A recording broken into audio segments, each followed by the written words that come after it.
Davlat maktabgacha ta'lim tashkilotlarida tarbiyalanuvchilarning sog'lom va xavfsiz ovqatlanishini ta'minlash ushbu yo'nalishda amalga oshirilayotgan islohotlarning mazmun mohiyatini keng jamoatchilikka yetkazish maqsadida seminar tashkil etildi.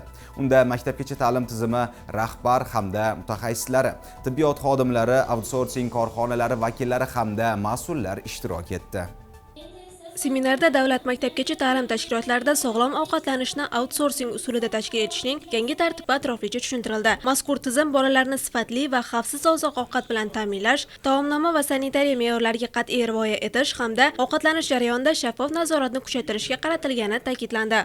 Asosiy maqsad demak mana shu outsourcing usulining afzalliklari va qanday biz uchun qulayliklari haqida demak o'rtoqlashish va bir fikr almashish maqsadida bu yig'ilish tashkil etildi. Mana shu outsourcing usuli yo'lga qo'yilishidan oldin biz an'anaviy usulda bolajonlarni ovqatlantirishni tashkil etardik. Bunda to'g'risini aytish kerak, ozgina noqulayliklar biz uchun bor edi.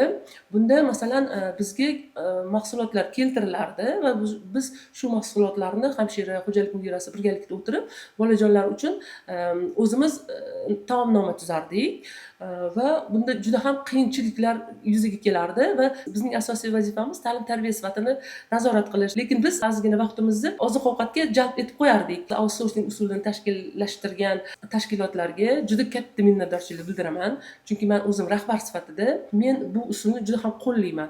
Chunki men rahbar sifatida ta'lim tarbiya sifatiga ko'proq e'tibor beryapman. Tadbir davomida yagona mavsumiy taomnomani amaliyotga joriy etish, oziq-ovqat mahsulotlarini qabul qilish, tayyor taomlar sifati ustidan nazorat olib borish, tibbiyot xodimlarining mas'uliyati hamda ota-onalar ishtirokidagi jamoatchilik nazorati masalalariga alohida e'tibor qaratildi.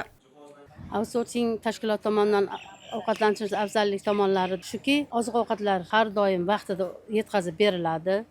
Me'yoriy hujjatlarga asoslangan holda bolalar xavfsiz va sog'lom ovqatlantirib kelinmoqda. Outsourcing tashkiloti tomonidan oziq-ovqatlar maktabgacha ta'lim tashkilotiga keltiriladi, oshxonada tayyorlab, keyin taqsimlab tarqatiladi. Outsourcer tashkilotidan yetkazib kelingan yarim tayyor mahsulotlarni Brakirash komissiyasi a'zolari qabul qilinadi. Brakirash komissiyasi a'zolari raisi tibbiyot xodimi hamshira hisoblanadi va uni ketma-ketligiga har yili yangi buyruq rahbar tomonidan tayinlanadi. Buni kengash a'zolariga ota-ona qo'mitasining raisi, kasaba uyushma kuzatuv kengashi raisi, tarbiyachi, oshpaz biriktirilgan hisoblanadi.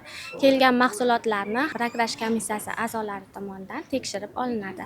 Sifatli deb topilgan mahsulotlarning barchasi tashkilotga va iste'molga qaratilishga ruxsat beriladi. Seminar nazariy ma'ruzalar bilan cheklanib qolmadi. Tadbirning amaliy qismida ishtirokchilarga sog'lom ovqatlanishni tashkil etishning mutaxassislar tomonidan bolalarga yosh toifasidan kelib chiqib qanday taomlar tavsiya etilishi, ularning kunlik kaloriya me'yori qanday hisoblanishi, mahsulotlarning o'zaro mutanosibligi hamda taomlarni sanitariya gigiyena talablariga rioya qilgan holda tayyorlash jarayoni amaliy ko'rgazmalar orqali tushuntirildi.